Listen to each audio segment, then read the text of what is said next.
Memang konstitusi Kiai harus gitu lah, tamuddanna ainaika.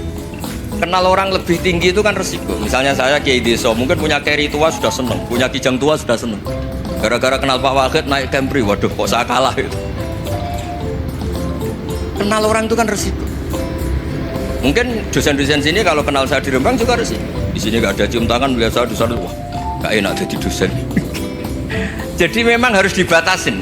Sekiranya mungkin orang terus, karena la tamuddanna ainaika ila, kamu jangan sering melihat orang lain yang mungkin secara lahir dapat nikmat yang lebih tinggi timbang Anda. Kalau kamu nggak bisa ngelola hati Anda bisa hasut, Anda bisa dengki. Paling tidak Anda bisa ada syukur. Saya itu sering didolani pejabat, juga sering melihat pejabat di TV-TV. Naik mobil aja ada yang naikkan. Bahkan kalau wudhu itu anduk aja ada yang bawa. Itu kalau yang nggak kuat, wih naik jadi pejabat. Ya makanya terus konstitusi Kiai itu mengatur, sudahlah mata kamu itu kamu batasin. Jangan melihat sesuatu yang potensi ya, potensi menjadikan Anda tidak nopo syukur. Jadi saya mohon, ini memang konstitusi saya sebagai Kiai, jadi saya, tapi di hati saya tetap akrab. Saya doakan semua untuk UI, untuk semua orang Indonesia kita doakan. Kita ingin semuanya tambah baik, tambah. Oke, mohon assalamualaikum warahmatullahi wabarakatuh. Hingga di beberapa riwayat dijelaskan ada orang yang 500 tahun ibadah, nggak pernah maksiat. Ditanya sama Allah, kamu masuk surga karena apa? Karena ibadah saya ya Allah. Ya sudah, surga kamu 500 tahun saja karena ibadah kamu 500 tahun. Ini cerita umur-umur orang dulu. Ya Allah, katanya surga engkau ini selamanya. Ya kalau yang selamanya itu rahmatku. Kalau amal kamu terbatas ya surganya sesuai amal kamu ya terbatas. Ya sudah ya Allah, berarti masuk saya surga saya ini karena fadl engkau, karena anugerah engkau. Itu namanya apa? Diroyah. Diroyah itu satu kajian analisis di mana kita percaya riwayat, tapi kemudian punya logika, punya diroyah. Ini penting supaya tauhid ya, tauhid kita ini kuat. Jadi dulu ada orang yang sangat cerdas, namanya Jubair bin Mut'im. Dia saking cerdasnya, juga kaya, juga tokoh, dikirim sebagai delegasi pembebasan Asra Badrin, tawanan Badar. Kemudian pas datang ke Masjid Nabawi, Nabi delalah pas baca Wattur wa kitabim mastur.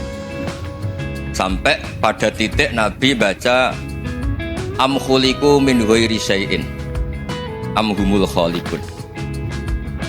Apakah penciptaan yang sedemikian canggih itu dimulai tanpa perwujudan, tanpa sesuatu yang real, yang maujud? Orang itu langsung bersimpuh matur, ya Rasulullah saya Islam. Kada qalbi yatir, hampir hati saya, otak saya, pikiran saya itu terbang. Karena logika yang dibangun ateisme misalnya, kalau alam raya ini dimulai dari nihilisme, berarti logikanya apa? Al-adamu yakhluqu maujudan. Alam raya ini kan maujud, maujud itu ada. Kalau yang lebih dulu itu ketiadaan, berarti ketiadaan menjadi sebab kewujudan. Kalau dalam bahasa Arab itu al-adamu yakhluqu maujudan, sesuatu yang harusnya nggak jadi faktor karena ketiadaan menjadi faktor sesuatu yang nyata.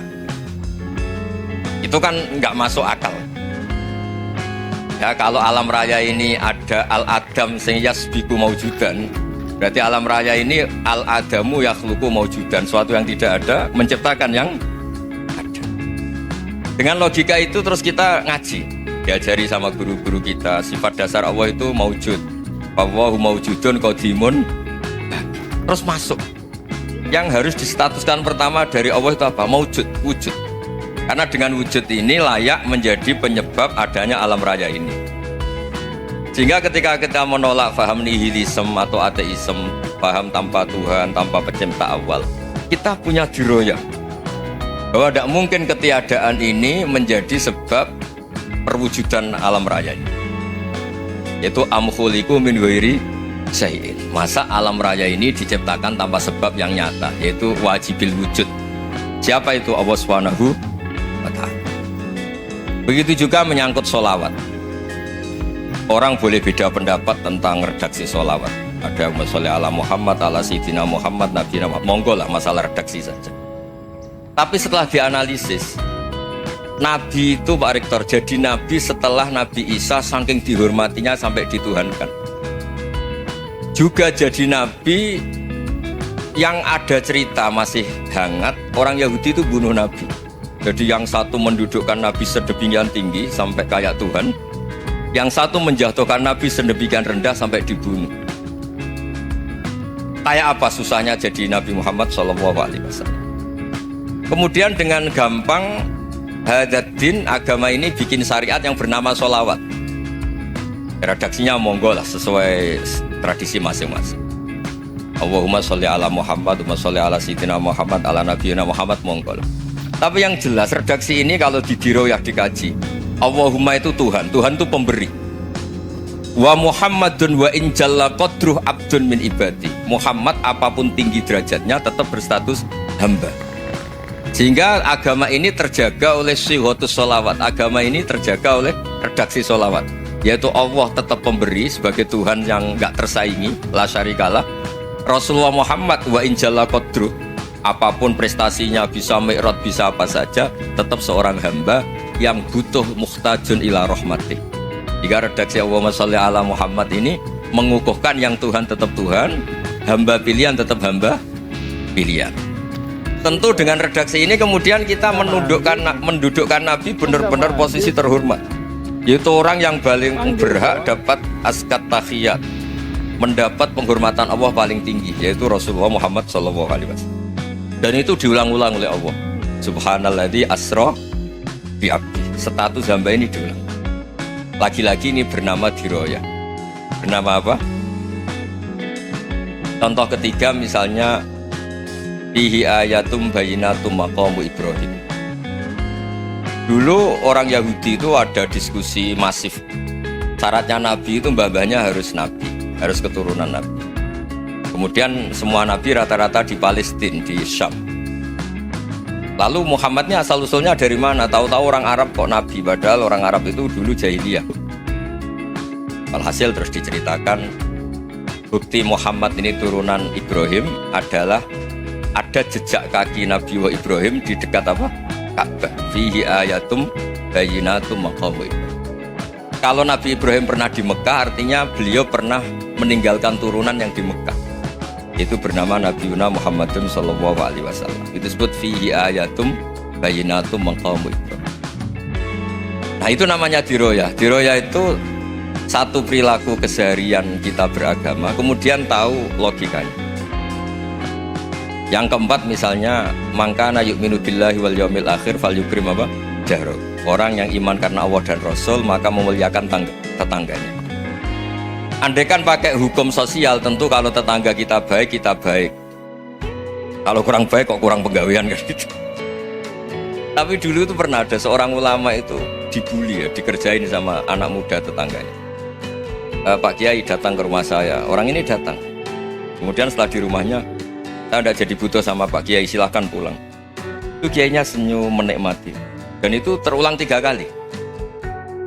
Dibully seperti itu, dikerjain terulang 3 kali. Lalu tetap Kiainya tuh asik, seneng sekali. Lama-lama muda ini tanya, kenapa engkau tidak tersinggung? Padahal saya kerjain sampai 3 kali, tak undang terus tak suruh pulang, tak undang tak suruh pulang. Kata Kiai tadi, yang memerintahkan baik sama tetangga itu Allah. Jadi saya nikmati ketika bisa baik sama Anda. Tidak ada urusannya dengan perilaku Anda yang menolak saya. Nah itu terus kita tahu, memang motifnya kita baik sama tetangga karena iman sama Allah dan Rasul, bukan hukum kompensasi sosial. Jadi kalau mau diteruskan Pak Rektor, saya ngajar di sini ya karena perintah Allah, itu orang alim harus ngajar, bukan karena perintah Rektor. Kalau diteruskan, ya saya mohon juga gitu para dosen, para karyawan di sini, kalau nggak khianat dengan UI itu karena takut sama Allah, jangan takut sama Rektor. Kalau Anda baik juga karena Allah, jangan baik karena apa? Rektor. Bagaimanapun ya semua kita ini makhluk. Makhluk itu la yadurru wa la yanfa. Begitu juga melihat Indonesia. Melihat saya ini kan ikut di UI itu lama sekali, ikut sama Profesor Zeni, dari Profesor Zeni nulis tafsir. Mungkin Pak Hersoyo tahu banyak, dulu Pak Lutfi ya tahu banyak. Tapi saya memang nggak pernah terbuka karena ya memang nggak ingin. Kondisi ini kondisi darurat. Sehingga saya tahu cara berpikir Profesor Zeni, ya tahu komitmen beliau pada UI. Dan pendiri UI memang ya banyak yang dari tokoh NU, Muhammadiyah, dari tokoh-tokoh ormas yang lain memang didirikan banyak orang. Hingga UI memang nggak milih ormas apa tertentu. Dari satu sisi memang baik, nggak dikuasai ormas tertentu, tapi nanti kalau keterusan ya nggak berbentuk. Ya sudahlah, dikelola saja, sambil jelas, sambil kadang nggak jelas, yang penting ikhlas tadi. Karena kalau terlalu asobia itu jadi repot. Kita ini yang nekuni fikih itu tahu, kalau udah kuno itu mazhabnya Hanafi, kuno itu mazhabnya Syafi'i. Tahu-tahu seakan-akan Imam Syafi'i itu NU, Imam Abu Hanifah itu Muhammadiyah. Padahal ini orang-orang yang sebelum NU dan apa? Muhammadiyah. Jadi kalau kita yang nekuni ilmu itu biasa saja dengan perbedaan. Tapi kalau orang-orang yang nggak siap dengan perbedaan itu sampai Allah disifati Ta'ala itu tidak terima. Padahal Ta'ala itu maknanya Maha Luhur, yang Maha Agung. Jadi ada seorang kiai kebetulan pidato pertama Pak Rektor. Assalamualaikum warahmatullahi ta'ala wabarakatuh. Ilmu balik kedua ini nggak terima karena itu dianggap kita ada Ta'ala. Hanya dia bilang Assalamualaikum warahmatullahi ta'ala wabarakatuh. Itu saking asobiahnya itu Allah ditambahi Ta'ala itu tidak terima. Padahal Ta'ala itu maknanya Maha Agung. Nah itu kan jadi repot kalau asobiah gitu. Kalau kita ngadepi perbedaan itu biasa saja. Karena kita mungkin bacanya banyak, lihat hal-hal seperti itu ya biasa. Karena dulu itu perbedaan itu urusan sudut pandang. Ya saya ulang lagi, perbedaan itu sudut. Allah yang Tuhan saja sering didebat sama nabi-nabinya. Karena urusan sudut pandang apa? Saya beri contoh ya. Suatu saat Khalilur Rahman Ibrahim itu saatnya meninggal sama Allah, Israel disuruh. Israel itu Ibrahim saatnya meninggal, ambil nyawanya. Tak datang ke Ibrahim, ya Khalilur Rahman Ibrahim, saya disuruh nyabut nyawa Anda. Itu Israel dipaksa mikir sama Ibrahim. Hal ra'aita khalilan yumitu khalilah. Kamu tahu orang yang mencintai kemudian bunuh yang dicintai. Itu logika agak benar. Akhirnya Israel kan gak biasa debat, kan gak dilatih debat, gak pernah ikut lomba UI debat ilmiah. Dia taunya nyambut nyawa aja. Kembali ke Allah. Ya Allah, kata Ibrahim, hal ra'aita khalilan yumitu khalilah. Masa kekasih bunuh yang dicintai ya. Tapi kata Allah santai. Bilang ke Ibrahim, hal ra'aita habiban yakrahu ayyalqa habibah. Masa katanya dia cinta saya, kemudian ketemu saya tidak berani. Israel mater lagi. Logikanya gini Ibrahim, masa yang dicintai sama yang ketemu yang dicintai nggak berani? Ya udah ketemu aja. Katanya yang meninggal itu. Artinya kamu bisa saja GR tidak mati-mati karena merasa dicintai, atau ingin mati karena mencintai. Nah maksud saya, dalam hal-hal seperti ini orang UI pasti gak jelas. Katanya cinta Allah suruh mati ya gak mau. Gak jelas kan? Dibilang gak cinta juga gak mau. Tapi dibilang cinta kalau ukurannya mati juga gak. Nah, tapi dalam banyak hal gak jelas itu penting Pak. Penting sekali. Buatan Buyan, saya beri contoh sekian ilmiah, gak jelas itu penting. Rasulullah SAW itu dalam banyak hal itu disuruh Allah, memang disuruh supaya ngambil sikap seperti itu. Karena Allah itu punya otoritas penuh untuk bikin orang itu baik atau tidak baik. Wahsy itu yang membunuh Sayyid Hamzah, orang paling dicintai Nabi, di antara yang dicintai Nabi. Qatalahu Wahsyun, dibunuh oleh Wahsy. Nabi secara basarnya itu gak suka sama Wahsy. Sampai cara lahir ya ingin corong Jawa, ingin masuk nol. Tapi apa kata Allah? Laisa laka minal amri syai'un aw yatuba alaihim aw yu'adzibah. Itu tidak wilayah kamu Muhammad. Malah Wahsy dikasih tobat sama Allah. Khalid bin Walid. Itu perang Uhud kalah itu karena ide brilian Khalid bin Walid. Pas itu masih panglima kafir. Itu pura-pura kalah, ghanimah dilepas, sahabat turun, pasukannya naik, walhasil orang Islam kalah. Khalid bin Walid akhirnya juga masuk Islam. Orang yang secara basariah Nabi itu gak siap. Kebalikannya juga ada. Sa'labah itu orang sampai gelar hamamatul masjid. Ini pas ngaji mesti ingat salam. Dia di masjid terus. Setiap habis salam tuh lari karena istrinya nyuwun sewu masih berpakaian yang tidak pantas. Kenapa engkau terburu-buru pulang? Pakaian yang dipakai istri saya sekarang saya pakai. Ya pakaian sarung itu kayak Pak Rektor kan fleksibel. Ini khusus mau Ramadan, tidak akan sarungan terus, gak usah khawatir. Jadi ini tadi sudah perjanjian, saya yang kiai celananan, beliau yang rektor pakai sarung. Jadi iya. Supaya itu barter madhab. Tapi hanya sekali ini aja, bukan. Jadi jangan diharapkan ini jadi tontonan terus menerus. Dan ini barter madhab. Saya sama Profesor Kores juga sering gitu. Saya pakai sarung yang dihadiahi beliau pakai sarung yang dihadiahi saya. Memang itu tradisi Islam. Tahadau tahabu, kamu saling memberi hadiah maka kamu saling mencintai. Bukan riswah, bukan riswah. Walhasil terus Sa'labah ini saya didoakan Nabi supaya saya kaya, supaya tidak sering ganti-ganti pakaian seperti ini sama istri saya. Jangan-jangan kamu miskin itu lebih baik. Ngotot minta didoakan. Didoain Nabi kaya, terus lama-lama ninggal sholat, ninggal jamaah. Itu Allah belum tersinggung. Yang mulai Allah tersinggung itu kan saya sering fatwa di mana-mana, sering memberi saran. Mumpung kamu miskin itu sering sedekah, karena kalau sudah kaya itu tidak bisa. Kita memberi analogi gini. Kalau saya masih santri miskin, punya uang 100.000, diminta guru saya 50 tak kasihkan, padahal itu 50%. Punya 2 kambing kurus, diminta guru saya 1 pasti tak kasihkan, padahal itu 50%. Jadi kalau punya sapi Brahman atau sapi limusin yang harganya itu 100 juta, punya 2, diminta 1 boleh enggak? Enggak boleh. Saya punya motor butut 2, diminta teman saya 1 boleh, tapi kalau Davidson Harley itu enggak boleh. Nah, walhasil itu kalau kita miskin, misalnya kita zaman kuliah atau zaman mondok atau zaman apa saja, punya uang 100.000, nartik temannya sampai 50.000 kan biasa. Tapi setelah 1 miliar, berani nggak kamu kasihkan 500 juta? Sama-sama 50% ya? Enggak kan? Nah Sa'labah gitu, ketika zakat masih per 40 kambing 1 kambing itu sebenarnya kan masih ringan. 41, 82. Kambingnya itu sudah mabenal jabalen. Barang dihitung zakat karena sudah ribuan, jumlahnya sampai 400 kambing. Banyak lah pokoknya. Terus kata Sa'labah, ini pemerasan. Karena jumlahnya besar. Allah tersinggung karena nabinya dianggap narik zakat itu dianggap kharat, dianggap pemeras. Allah tersinggung, kemudian fa'aqobahum rifaqon fi qulubihim ila yaumil. Dia ditetir munafik. Semenjak itu terus tadi kembali gak jelas tadi. Barkohnya gak jelas itu menjadi orang tuh bijak. Ini sekarang nakal, jangan-jangan nanti jadi orang baik. Yang sekarang baik, jangan-jangan suatu saat jadi tidak baik. Semua orang introspeksi.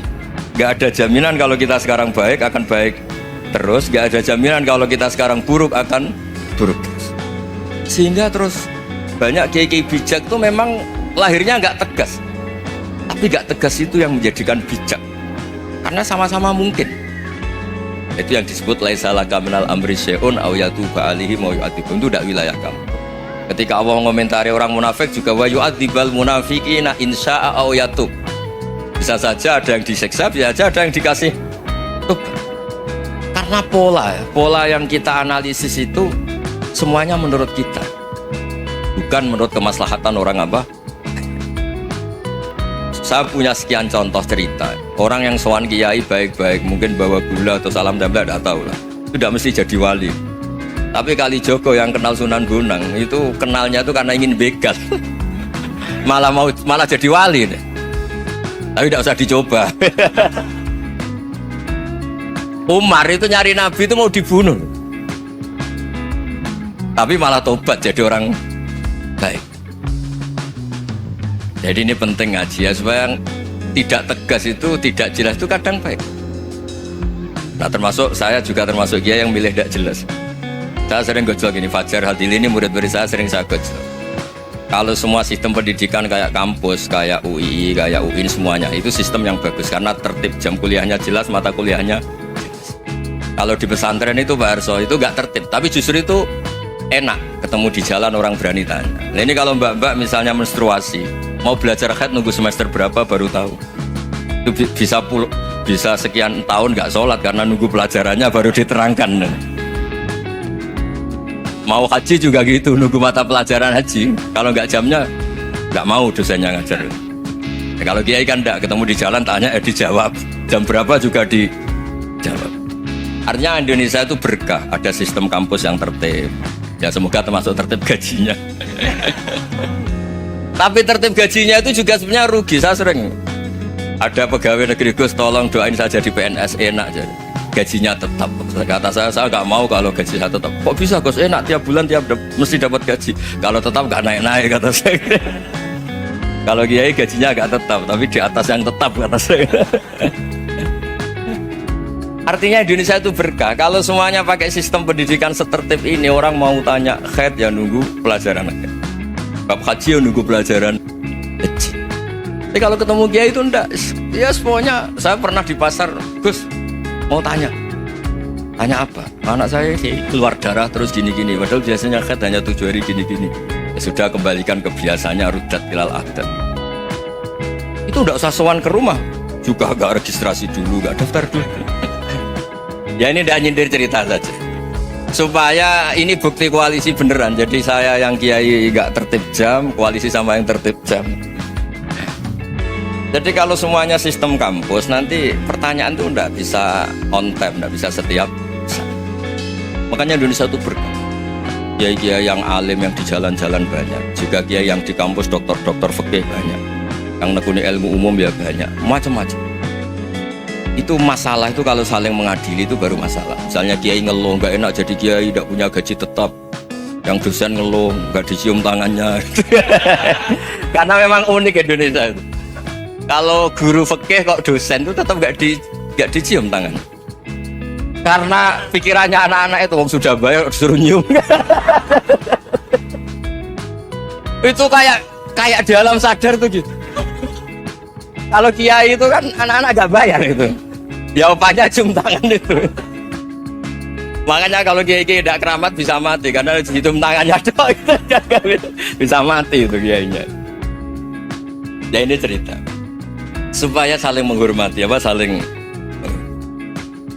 Jadi kalau makanya itu pakar-pakar akhlak ya, pakar-pakar etika peradaban. Itu tertampar betul ketika Nabi urusan ilmu itu mengabaikan itu. Kalau sudah urusan ilmu, misalnya begini, ada urusan ilmu, ada mbak-mbak cantik atau ibu-ibu cantik, itu dalam Islam itu diajarkan jangan sopan-sopan banget. Kata Nabi, karena kekuatan ilmu itu di atas kekuatan akhlak, di atas kekuatan adab. Ya nisa an-nabi lastunna ka ahadim minan nisa, ini taqaituna fala takhdu'na bil qaul faya tama'alladzi fi qalbihi marad. Misalnya ada mbak-mbak cantik, menarik, kemudian sopan misalnya sama Pak Fajarin sama dosen-dosen, monggo binara. Wah itu bahaya, pikirannya kemana-mana itu. Orang yang imannya pas-pasan, wih berarti mau. Maksud saya kalau cantik, menarik, ketemu di jalan biarin aja, dosennya mau kemana biarin aja. Gak usah dihormatin. Kalau dihormatin, Pak mau kemana sadar no bisa bahaya, tak biarin aja. Kalau tanya, Dek ini alamatnya mana? Cari sendiri Pak. Karena hanya dengan cara itu si Pak dosen ini gak kepikiran. Gak ada orang suka orang kedus itu gak akan. Tinggal sudah cantik, sopan. Wah bisa pikirannya macam-macam. Itu ilmu. Fala takhdu'na bil qaul. Kamu jangan terlalu lirih kalau ngomong. Fayat ma'alladzi fi qalbi maradun. Orang yang pikirannya masih kotor pasti berpikir yang negatif. Anda mungkin demi sopan sama dosen Anda. Tapi sejauh mana dosen Anda juga berpikir positif? Itu kan uji iman sama uji nyali. Nah, sama pejabat yang sopan sama kiai mungkin punya Alphard, punya Robicon, punya terus bawa uang banyak. Terus sama kiai cium tangan hormat. Jangan-jangan kiainya yang pikirannya macam-macam. Ini berarti bisa jadi muhibbin potensial misalnya. Nah, saya ini termasuk kiai yang pengagum ilmu. Sehingga saya sama orang yang medit, yang kikir sama saya itu saya senangnya bukan main. Kenapa? Karena kalau orang medit itu gak berhak nuntut. Tapi kalau orang lomo 1 juta minta surga, 2 juta ya minta apa? Surga. Gus salam template 200.000 aja kadang minta surga. Tapi kalau yang kikir-kikir ya sudah salaman tok sudah, gak minta apa-apa kan dia tahu diri, gak bayar kok minta. Maksud saya Islam itu luas, dinikmati saja Pak, dinikmati. Nah itu diroya, maksudnya itu diroya. Diroya itu kamu tahu aturan Islam itu kamu harus yakin khairihi wa syarrihi minallah, semua itu ujian, tapi kemudian dikaji. Makanya saya ini termasuk pengagum Imam Syafi'i. Imam Syafi'i itu dikasih tahu, ada orang yang di depan engkau cium tangan hormat tuh di luar ngomong-ngomong ngata-ngatain Anda. Imam Syafi'i tertawa-tawa sowan banget. Loh, ada ini dikata-katain di luar kok enggak kamu anggap munafik malah tertawa. Berarti saya wibawa, di depan saya enggak berani gitu. Dianggap enteng saja. dibilangin, sebagian orang kampung sini nggak suka sama engkau. Baguslah, nggak akan pinjem uang sama saya. Di mana-mana orang pinjem minta tolong itu karena seneng. Kalau benci kan enggak. Intinya dianggap enteng saja. Yang terjadi di dunia itu semuanya dianggap enteng saja. Man asa ilaika faqat atlakoka. Yang berburuk sama kamu itu membebaskan kamu. Coba kalau akrab, titip. Ya misalnya akrab sama Pak Fajar, bilangkan ke Pak Rektor, sangkap tuh jadi guru tetap atau apa, kan ribet. Kalau tidak cocok kan nggak minta apa-apa. Makanya hati-hati Pak Rektor sama yang akrab-akrab itu. Itu dulu saya juga nggak paham. Di antara wasiat Bapak yang sering diulang-ulang tuh itu. Suatu saat kamu jadi kiai, ngelola orang nggak seneng tuh gampang. Sudah, situ orang lain. Tapi kalau ngelola orang orang seneng tuh repot. Mintanya aneh-aneh. 100.000 aja minta surga. Hanya teman tenis saja minta naik jabatan. Intinya itu ya sudahlah dikelola. Yang seneng ya berkah, mungkin teman berjuang, teman diskusi. Yang nggak seneng ya berkah, karena ini tidak minta macam-macam, enggak seneng. Nah itu namanya diroya. Diroya itu satu kajian keilmuan yang menjadikan kita ini nyaman dengan riwayat-riwayat, panduan-panduan dari Rasulullah Shallallahu Alaihi Wasallam. Kayak tadi, kenapa sih tentang baik sama tetangga, baik sama tamu, hitung-hitungannya tuh mangkana yu'minu billahi wal yaumil. Saya pernah dicium sama orang miskin yang akut miskin betul. Itu tak ajarin, Anda ini lebih hebat ketimbang orang-orang kaya. Misalnya gini, misalnya ada komunitas rektor atau kiai besar. Saya ini kata orang banyak termasuk kiai besar. Mungkin kalau pinjam uang itu karena mau beli mobil, aksesoris mobil, karena kita kiai tok atau rektor atau orang-orang tok. Kalau sesama orang miskin itu pinjem-pinjemannya itu urusan beras, itu urusan nyawa. Tren mana? Menyelamatkan nyawa sama aksesoris mobil. Nyawa. Jadi pahala kamu pasti lebih besar itu. Itu senengnya jadi orang miskin terus keterusan sampai sekarang. Itu, lo coba kalau menteri sama menteri, rektor sama rektor, kira-kira pinjamannya apa Pak Arso? Kan kalau mau beli mobil atau mau umroh VIP, pokoknya yang keren-keren. Kalau orang miskin pinjam karena apa? Makan kan? Beras kan? Makanya kalau yang sedang miskin monggo lah, kalau ingin teruskan. Kata itu. Maksud saya Islam tuh seenak itu. Islam tuh segampang itu. Sudahlah yang sedang miskin ya keren. Karena sekali sosial itu urusannya apa? Nyawa. Tapi kalau miskin semua ya Indonesia bisa tutup kan. Ya sudah, yang kaya-kaya itu saya menyelamatkan Indonesia karena bayar pajak yang menjadikan Indonesia berjalan. Tapi ya dipakai yang benar. Nah, begitu seterusnya. Ada kiai miskin cerita ke kita. Terus enak jenengan alim, terus punya santri banyak, bisa ngajar di mana-mana. Saya bilang, hebat kamu. Dia hidup di daerah tertinggal. Itu yang diajarkan kan hanya tauhid. Kan nggak mungkin desa tertinggal baca fikih perbandingan madhab. Kan nggak mungkin. Kalau yang kayak Pak Fajar, Pak Sadali kan nggak mungkin. Fikih perbandingan apa? Madhab. Menyorot madhab dunia hukum. Kayak engke-engke itu kan nggak mungkin. Tapi pertanyaannya, yang menyelamatkan masuk surga itu tauhid apa perbandingan madhab? Tauhid. Ini hanya mengajarkan fardu kifayah, sunat-sunat. Ini Anda mengajarkan fardu ain. Surganya dulu kamu. Oh terus senangnya jadi kayak gitu. Karena yang diajarkan apa? Tauhid. Sementara kita yang gaya-gaya ini ajarkan perbandingan apa? Adab, studi banding ke Al-Azhar kemana-mana. Ini enggak tauhid. Dari orang nyembah pohon jadi nyembah Allah Ta'ala. Keren enggak? Keren. Jadi terus kayak sama saya senangnya bukan karena tak bela. Tapi ada yang agak kurang ajar, tanya saya. Kalau itu hebat, kenapa Gus gak mau jadi kayak gitu? Waduh. Wah ya repot kalau pertanyaan. Terus tak jawab, kalau saya jadi kayak gitu, kamu ngangsu ilmu dari mana coba? Ya dari jenengan, ya kalau sama gobloknya gak bisa. Ya sudah, Gus aja yang jadi kayak besar. Maksud saya, ya sudahlah kita begini seperti yang saya ajarkan di sini, saya sarankan supaya orang itu tahu. Ini namanya diroyah, apa? Makanya kata Imam Ghazali itu kalau kamu ingin sopan gampang, melihat anak kecil, gua aqallu minni dzamban, dia dosanya lebih kecil. Karena masih kecil kan, tentu secara dosa nggak banyak. Kalau melihat orang yang tua, gua aktsaru minni ibadatan, dia tentu ibadahnya lebih banyak karena umurnya lebih. Sehingga terus semua orang lain tuh di depan kita itu hebat. Ya semua orang lain sama, misalnya Pak ini rektor, sama Fathul Wahid rektor, tanggung jawabnya lebih banyak, berarti pahalanya lebih banyak. Tapi sama, ketika melihat Nyun Sewu, melihat pegawainya yang secara lahir di bawahnya, ini tanggung jawabnya nggak banyak, pasti salahnya juga enggak. Itu yang diajarkan Rasulullah SAW, sehingga enak. Tapi kalau kita melihat orang lain selalu salahnya, itu pecundang. Allah saja tidak seperti itu kan, amal baik ya ada khairan, amal buruk ya ada saron, semuanya dilihat oleh Allah Subhanahu wa Ta'ala. Saya itu punya teman Gus, agak beling, agak seenaknya. Dulu miskin. Wah itu seenaknya betul, kayak kenal Tuhan sudah. Tak tanya, kenapa kamu seenaknya? 1 bulan tuh labanya bisa 200 juta sampai 500 sampai 1 miliar. Saya itu Gus, setelah duha itu perkembangannya bagus. Duha, sholat duha itu. Saya pernah miskin kan, kata apa? Ingkana rizki fisama, apa? Wa ingkana qalilan, ya kalau fisama fa'anzilhu, terus wa ingkana qalilan fakasirhu, kalau sedikit perbanyak. Ini trennya sudah benar semua. Nah, wa ingkana apa? Ya, haroman fatohiru. Kalau haram yang kau sucikan. Makanya saya seenaknya kalau qalilan sudah fakasiru, paling trennya yang nggak benar juga fatohiru kan, teman.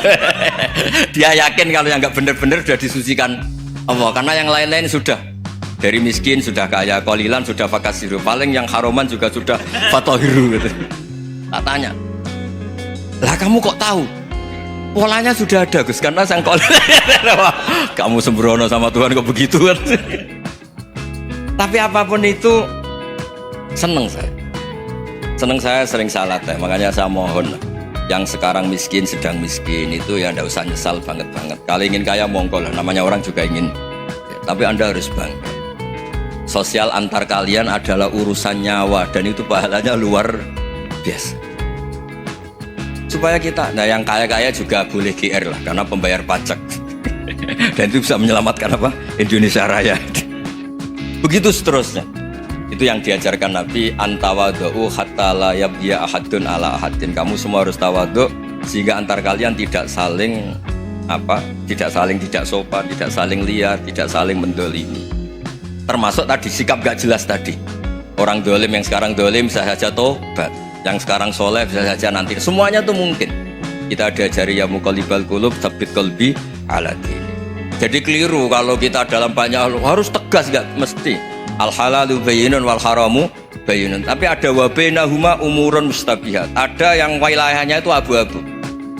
Misalnya ada perempuan cantik, misalnya contoh paling gampang. Kalau kamu ajari secara serius, kamu bisa aja tergoda jadi fitnah. Jadi kalau orang soleh gak berani ngajarin, kemudian digunakan orang fasik, malah menjadi orang nakal, kita juga tanggung jawab. Kamu mau tegas gimana? Wilayahnya sama-sama mungkin. Wilayahnya sama-sama mungkin. Yang dekat pejabat mungkin terkontaminasi KKN. Tapi kalau pejabat gak dekati orang soleh, punya perilaku yang gak soleh, yang repot juga Indonesia kan. Nah hal-hal seperti itu kita tidak perlu ngambil sikap. Maksudnya gak usah ngambil sikap, ya kita buktikan kalau milih satu madhab, kita buktikan semuanya lebih baik, semuanya lebih bermanfaat, semuanya lebih berperadaban. Karena gak bisa dihindari wa bainahuma. Termasuk nyuwun sewu, saya mohon maaf sama mulai Pak Harso, Pak Lutfi sampai Pak Fathul Wahid. Saya ini termasuk kiai yang gak suka dekat sama orang-orang top, bukan karena hasud. Memang konstitusi kiai harus gitu, la tamuddanna ainaika. Kenal orang lebih tinggi itu kan resiko. Misalnya saya kiai desa, mungkin punya keri tua sudah seneng, punya kijang tua sudah seneng. Gara-gara kenal Pak Wahid naik Camry, waduh kok saya kalah itu. Kenal orang itu kan resiko. Mungkin dosen-dosen sini kalau kenal saya di Rembang juga resiko. Di sini gak ada cium tangan, melihat saya dosen, wah gak enak jadi dosen. Jadi memang harus dibatasin. Sekiranya mungkin orang karena latamud dan nanawa ainaika ilham, kamu jangan sering melihat orang lain yang mungkin secara lahir dapat nikmat yang lebih tinggi timbang Anda. Kalau kamu gak bisa ngelola hati Anda bisa hasut, Anda bisa dengki. Paling tidak Anda bisa ada syukur. Saya itu sering didolani pejabat, juga sering melihat pejabat di TV-TV. Naik mobil aja ada yang naikkan. Bahkan kalau wudhu itu anduk aja ada yang bawa. Itu kalau yang gak kuat, weh naik jadi pejabat. Ya makanya terus konstitusi kiai itu mengatur, sudahlah mata kamu itu kamu batasin. Jangan melihat sesuatu yang potensi ya, potensi menjadikan Anda tidak apa syukur. Jadi saya mohon, ini memang konstitusi saya sebagai kiai, jadi saya, tapi di hati saya tetap akrab. Saya doakan semua untuk UI, untuk semua orang Indonesia kita doakan. kita ingin semuanya tambah baik, tambah. Oke, ngoten mawon. Assalamualaikum warahmatullahi wabarakatuh.